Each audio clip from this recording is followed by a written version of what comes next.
दोस्तों नमस्कार, मैं प्रवीण कुमार आप सभी का स्वागत करता हूं आप ही के अपने चैनल दिवाकर एजुकेटर पर। और दोस्तों आज के इस वीडियो में हम लोग क्लियर करने वाले हैं 12th क्लास की हिस्ट्री का चैप्टर नंबर 2, जिसमें मैं 30+ क्वेश्चंस आपके लिए पार्ट 2 में लेकर आया हूं। दोस्तों मैंने वादा किया था फर्स्ट वीडियो बनाने के बाद कि सेकंड वीडियो जल्दी ही आएगा, तो दोस्तों आपके लिए पेश है सेकंड वीडियो जिसमें मैं आपके 30+ क्वेश्चन क्लियर करने जा रहे हैं। तो दोस्तों शुरू करते हैं आज का वीडियो।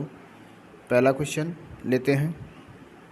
पहले क्वेश्चन में बोलता है ब्राह्मणों को दान में दी जाने वाली भूमि को क्या कहते थे।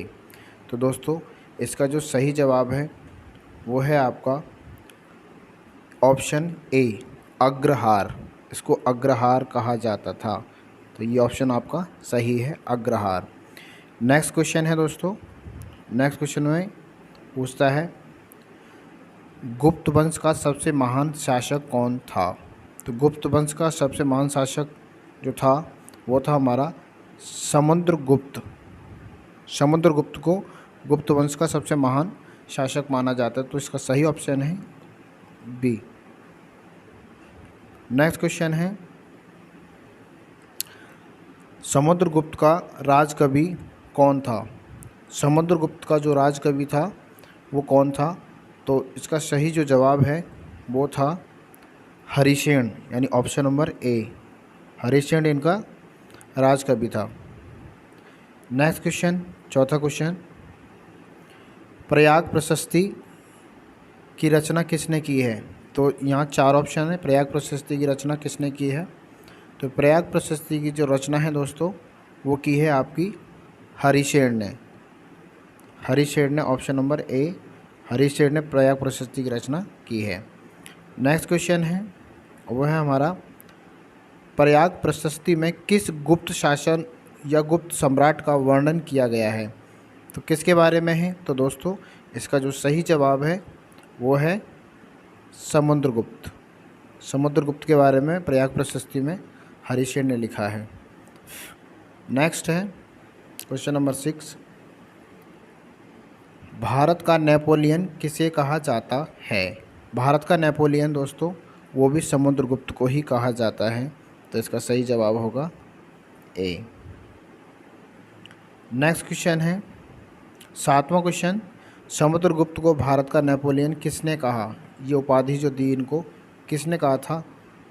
तो ये जो कहा था ये कहा था आपका आर.सी. मजूमदार जी ने। आर.सी. मजूमदार ने इनको नेपोलियन कहा है। भारत का हरिश्चरित का लेखक कौन है। हरिश्चरित किसने लिखा है। तो हरिश्चरित्र जो था वो किसने लिखा है। इसकी जो उपाधि है इसको लिखने का श्रेय जाता है बाणभट्ट को। बाणभट्ट ने लिखा है ये, तो इसका सही ऑप्शन बी है। नेक्स्ट क्वेश्चन है 9वें का, हर्षवर्धन की राजधानी थी। हर्षवर्धन की राजधानी क्या थी। तो दोस्तों हर्षवर्धन की राजधानी कन्नौज थी। Kannauj option number D. Next question है दोस्तों मृच्छकटिकम का लेखक कौन था। मृच्छकटिकम, तो मृच्छकटिकम का जो लेखक है वो कौन था। तो इसको देखते हैं, ऑप्शन या 4 दिए गए हैं और मृच्छकटिकम का जो लेखक था वो था आपका शूद्रक। शूद्रक ने लिखा है इसको। नेक्स्ट ऑप्शन है, नेक्स्ट क्वेश्चन है कामसूत्र का लेखक कौन था। कामसूत्र जो ग्रंथ है ये किसने लिखा है। तो कामसूत्र का जो लेखक है वो है आपका Vatsyayan, option number B. Next question, Rajatarangini का लेखक कौन था। तो राजतरंगिणी दोस्तों कल्हड़ ने लिखी है, इसका सही ऑप्शन होगा कल्हड़। नेक्स्ट क्वेश्चन 13 क्वेश्चन, दक्षिण भारत में बड़े जमींदारों को कहा जाता था और किस नाम से जाना जाता था। तो इसका जो सही ऑप्शन है दोस्तों वो है वेल्लालार, इस नाम से जाना जाता था, ऑप्शन नंबर ए। 13 क्वेश्चन ख़त्म। 14 क्वेश्चन पे आते हैं, गुप्त काल का सबसे प्रसिद्ध गणितज्ञ कौन था। गणितज्ञ यानी मैथमेटिशियन कौन था। तो दोस्तों आपने सुना ही होगा आर्यभट्ट के बारे में। आर्यभट्ट इसका सही जवाब है, आर्यभट्ट। गुप्त काल में। मेगास्थनीज किस देश का रहने वाला था? जो मेगास्थनीज था वो किस देश का निवासी था? तो आपको सही जवाब है वो यूनान का रहने वाला था। नेक्स्ट क्वेश्चन है दोस्तों 16। किस राजा को प्रियदर्शी कहा गया है? तो दोस्तों ये अशोक के लिए इस उपाधि को माना गया है, तो अशोक को प्रियदर्शी कहा गया है इसमें। Next question 17। महाजनपदों की संख्या कितनी थी? तो महाजनपदों की संख्या दोस्तों हमने पढ़ी थी चैप्टर में, 16 महाजनपद थे। कितने महाजनपद थे? 16 महाजनपद थे। तो इसका जो सही जवाब होगा वो होगा 16 यानी ए ऑप्शन। नेक्स्ट क्वेश्चन है निम्नलिखित में महाजनपद एक संघ था पहले, तो वो था आपका वज्जी यानी ऑप्शन नंबर ए। वज्जी पहले एक संघ था, बाद में महाजनपद बना था। नेक्स्ट ऑप्शन भगवान महावीर तथा भगवान बुद्ध का संबंध था राजतंत्र से था, राजतंत्र से, अल्पतंत्रों से, गणों से, या इनमें से कोई नहीं? तो वो गणों से बिलोंग करते थे, छोटे छोटे गण थे उनसे बिलोंग करते थे। 20वां क्वेश्चन है जातक कथाएं किस भाषा में लिखी गई हैं? जो जातक कथाएं जो मिली हैं वो कौन सी भाषा में लिखी गई हैं? तो जितनी जातक कथाएं हैं ज़्यादातर आपकी मिली है पाली भाषा में लिखी गई हैं। नेक्स्ट क्वेश्चन मगध जनपद कहाँ स्थित था? मगध जनपद कहाँ स्थित था? तो आप आधुनिक बिहार में इसको माना जाता है। इसका सही ऑप्शन ए है, आधुनिक बिहार में था। मगध की आरंभिक राजधानी क्या थी? यानी शुरू में मगध की राजधानी क्या थी? तो दोस्तों याद होगा आपको, शुरू की राजधानी हमारी राजगिरी है, शुरू में ये थी। नेक्स्ट है क्वेश्चन नंबर 23। कौन सा प्रदेश अपनी सोने की खदान के कारण महत्वपूर्ण था? तो वो था दोस्तों स्वर्णगिरी, जैसा कि नाम से ही पता चल रहा है, ऑप्शन नंबर बी स्वर्णगिरी।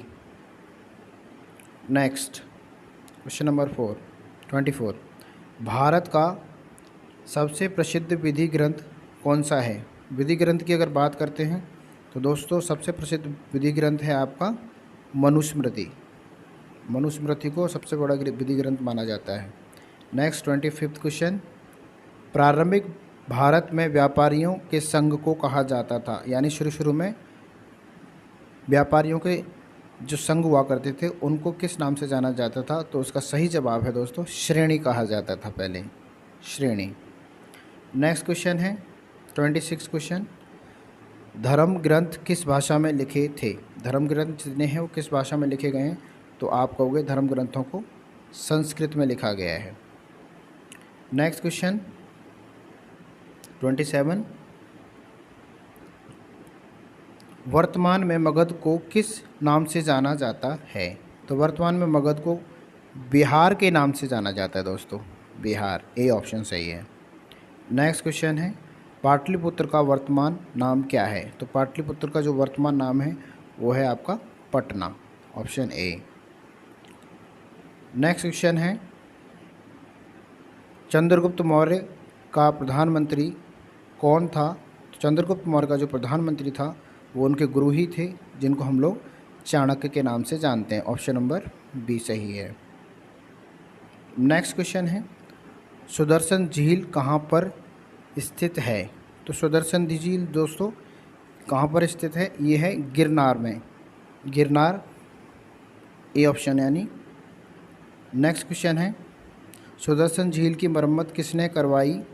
तो सुदर्शन झील की जो मरम्मत थी वो करवाई थी आपकी रुद्रदमन, रुद्रदमन ने, ये राजा थे, सुदर्शन झील की इन्होंने मरम्मत करवाई थी। हर्षवर्धन का राजकवि कौन था? तो दोस्तों हर्षवर्धन का जो राजकवि था वो था आपका बाणभट्ट। हर्षवर्धन का राजकवि बाणभट्ट को कहा जाता है, तो option number A. Next question है वो है समुद्रगुप्त का शासनकाल क्या था? समुद्रगुप्त किस शासनकाल में शासन करते थे? तो वो शासनकाल क्या नाम माना जाता है इनका? तो इसका जो सही जवाब है वो है आपका 335 से लेकर के 375 ईस्वी के बीच का जो काल है वो है इनका काल। नेक्स्ट क्वेश्चन है, भारत के प्रारंभिक सिक्के किस नाम से जाने जाते थे? भारत में जो प्रारंभिक सिक्के थे उनको किस नाम से जाना जाता था? तो उनको कहा जाता था आहत सिक्के। क्या कहा जाता था? आहत सिक्के, यानी ऑप्शन नंबर ए सही है।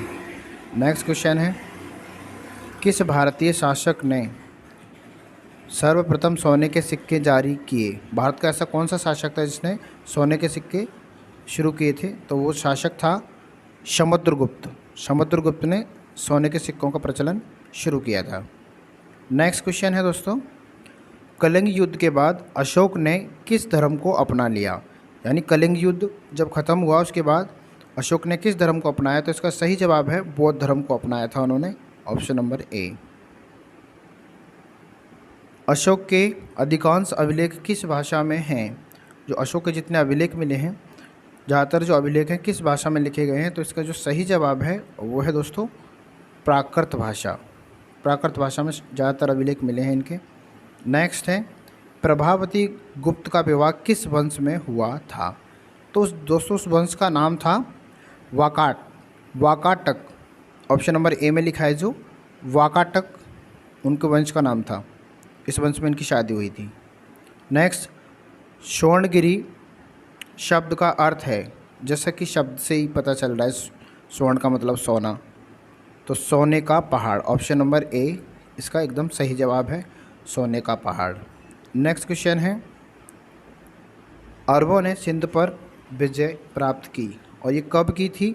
तो दोस्तों इसका सही जवाब है अरबों ने सिंध को जीत लिया था 712 ईस्वी में। तो इसका ए ऑप्शन एकदम सही जवाब है। तो दोस्तों ये थे आपके 30+ क्वेश्चंस, यानी 40 क्वेश्चंस आपके चैप्टर नंबर 2 के, जो सेकंड वीडियो में मैंने आपसे वादा किया था। और दोस्तों इसके साथ हमारे जितने इंपॉर्टेंट क्वेश्चन थे MCQ बेस वो सारे ख़त्म हो चुके हैं। तो दोस्तों आपकी जो शुरुआत रहने वाली है आपकी फर्स्ट टर्म की, तो वो काफ़ी बेहतर होगी। और दोस्तों इसी तरीके की वीडियो और पाने के लिए हमारे चैनल को प्लीज़ सब्सक्राइब करें, और जिससे कि हमें आप लोगों का साथ मिलता रहे, मोटिवेशन मिलता रहे। तो दोस्तों फिर मिलते हैं एक नई वीडियो में, जब तक के लिए गुड बाय।